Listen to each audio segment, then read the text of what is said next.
Les amis, on regarde cette nouvelle vidéo attentivement jusqu'à la fin. Quelle est pour vous la meilleure combinaison en défense centrale depuis l'arrivée de Faye, depuis l'arrivée du coach Faye? Avant de vous entendre encore, Clément, une seconde, on a l'infographie qui est prête, hein, donc on verra la synthèse des performances des différentes combinaisons en défense centrale sous MS Faye. Donc la performance des différentes combinaisons en défense centrale sous Faye s'articule comme suit. Côte d'Ivoire, Sénégal, un but partout, 5-4 au tir au but avec Evan Dika, Odilon Kosonou. Côte d'Ivoire, Mali, 2-1 après prolongation, Evan Dika, Odilon Kosonou. Côte d'Ivoire, République démocratique du Congo, 1-0, Evan Dika, Willy Boli. Côte d'Ivoire, Nigeria, 2-1, Evan Dika, Odilon Kosonou. Côte d'Ivoire, Bénin, 2 buts partout, Ousmane Diomandé, Willy Boli. Côte d'Ivoire, Uruguay, 2-1, Emmanuel Agbadou, Odilon Kosonou. Côte d'Ivoire, Gabon, 1-0, Evan Dika, Emmanuel Agbadou, Odilon Kosonou, donc un trio. Kenya, Côte d'Ivoire, 0-0, Evan Dika, Willy Boli. Côte d'Ivoire, Zambie, 2-0, Evan Dika, Emmanuel Agbadou. Et enfin, Tchad, Côte d'Ivoire, 2-0, Evan Dika, Emmanuel Agbadou. Voilà, donc nous avons pu voir les performances des différentes combinaisons en défense depuis l'arrivée du coach Faye pour vous permettre bien sûr de bien répondre maintenant à la question. Et Clément, on vous écoute. Oui, tout à fait. Je pense que je disais que quelle était la tendance qui se dégageait depuis que le coach MS Faye est là, c'est-à-dire durant les 10 matchs qu'il a coaché, depuis qu'il a pris l'éléphant de Côte d'Ivoire. Et la synthèse nous a démontré que voilà, il y a deux tendances qui se sont dégagées, c'est-à-dire pendant la CAN, Ndika et Odilon Kosonou, et puis après la CAN, si je mets la charnière centrale à 3 face au Gabon, c'est-à-dire Odilon Kosonou avec Ndika pendant la CAN, ils font 3 matchs, et puis après la CAN, si j'inclus le match face au Gabon où ils composent à 3 avec Agbadou, Ndika et puis Kosonou, ça va faire 3 matchs. L'autre tendance qui est Agbadou et Ndika. Donc je pense que de ces deux tendances-là, la logique nous dit, voilà, c'est celle qui a remporté la CAN à domicile, voilà, et voilà, qui est la meilleure. Après, je pense que quand on prend en termes de statistiques actuellement, il y a une paire qui est en train de monter petit à petit en puissance. C'est la deuxième, c'est-à-dire Agbadou et Ndika. Quand on prend en 3 matchs, c'est 0 but encaissé lorsque ces deux-là ont démarré lors d'une rencontre coachée par MS Faye. Bon, finalement, voilà, votre meilleure je pense que j'arrive, je vais me mouiller à la fin. Et, voilà.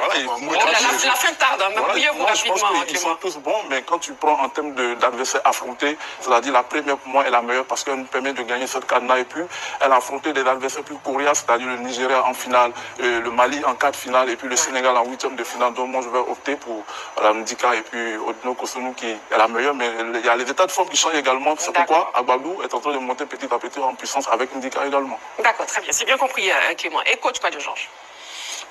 Moi, je pense qu'il y a deux tendances. Il y a Evan, qui est le pilier central, et certains tournent autour de lui. Et comme il a dit, Kosonou a gagné la CAN avec Evan, mais moi je vois aujourd'hui dans la sérénité, dans la solidité contre l'Uruguay par exemple, quand je vois Agbadou intervenir, sincèrement pour moi aujourd'hui la meilleure paire c'est Ndika et Agbadou.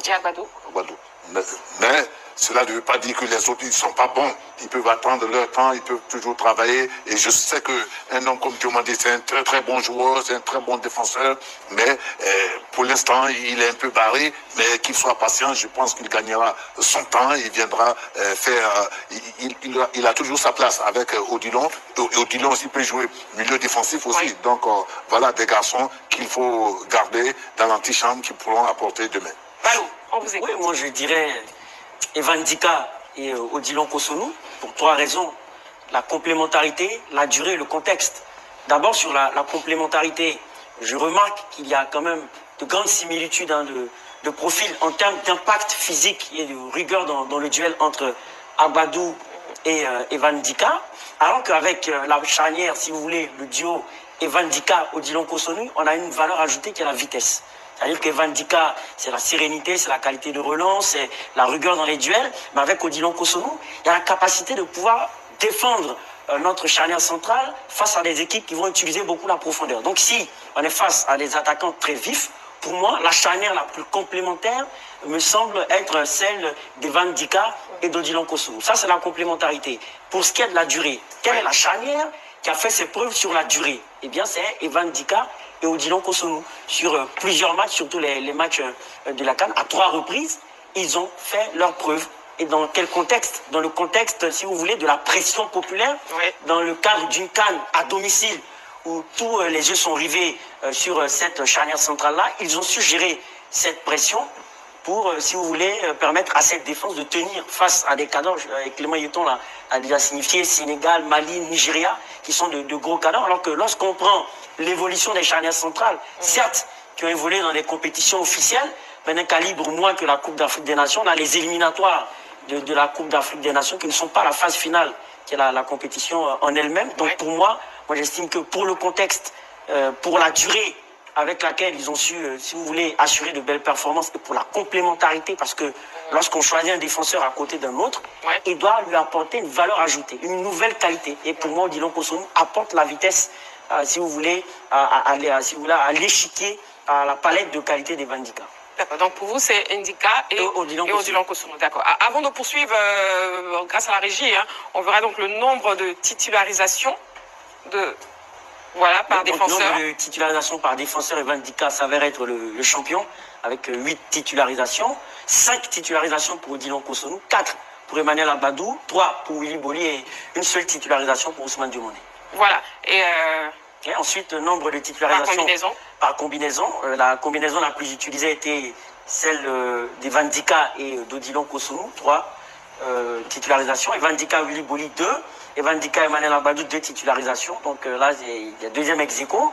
Ousmane Diomandé, Willy Boli, une seule combinaison. Emmanuel Abadou, Odilon Kossounou, une seule combinaison. Evan Ndika, Emmanuel Abadou, Odilon Kossounou, une seule combinaison.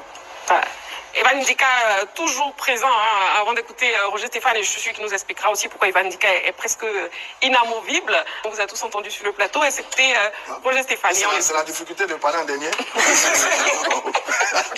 Ils ont déjà tout dit. C'est bien fait pour vous. Oui. Mais je pense que c'est vrai que sur l'actualité, il y a une paire qui s'est mise en place. C'est Evan Abadou sur l'actualité, évidemment. Mais si on tient compte de la CAN, de tous les événements jusqu'à maintenant, c'est la paire Evan Ndika et Odilon Kossounou. Elle a été séduisante durant la période de la Coupe d'Afrique des Nations de football. Les autres l'ont dit, 3 matchs sur 4, c'est 3 buts encaissés. Bon, c'est une défense qui a été mise en place en pleine compétition et dans des conditions extrêmement difficiles. On sort d'un 4-0 face à l'Uruguay. Tout le monde pense qu'on est éliminé. On a un nouveau sélectionneur en pleine CAN et il fait entrer un nouveau dans l'axe associé à quelqu'un qui était déjà titulaire, qui est Evans plus Odilon Kossounou. Bon, vraiment, on s'y attendait pas. Mais sur ce qu'on a vu après, c'est un duo qui a bien supporté la pression et qui a joué des adversaires difficiles. Contrairement aux autres duos dans l'axe, ce duo-là a joué des adversaires difficiles. Ils ont cité tout à l'heure, Sénégal, Mali, Nigeria, RDC sur la finale. C'est un duo également qui a joué des attaquants très redoutables.